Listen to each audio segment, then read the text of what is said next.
Тројцата Арами што се истепаа помеѓу себе за пари. Чита Александар Станојков. Се здружиле тројца Арами и тргнале да пленуваат по патиштата.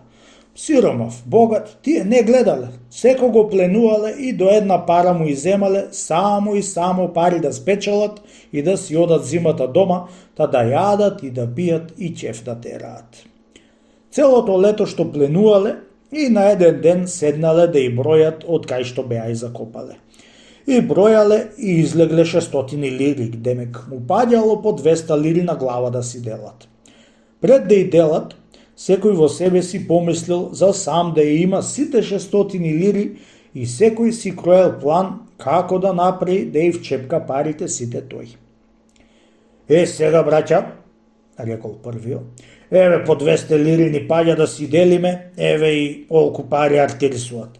Овие пари јас велам да изеиме. Кој ќе појди в град да купи едно јагне печено, леп ракија, вино и нешто за мезе, да си изнаручаме јако и после парите да си делиме и да си ојме. Многу арно, рекол второ. Дајте ми парите, јас ќе одам и ќе накупам од се што треба да си изнаручаме. Му и дале парите и отишол в град да накупил од се што ќе му текне. И купил за неколку пари отрувачка и ја турил во виното, чунки тој вино не пил, да премислил да ја отруја другарите и тоа да иземи сите пари. А пак двајцата другари премислија да не сам.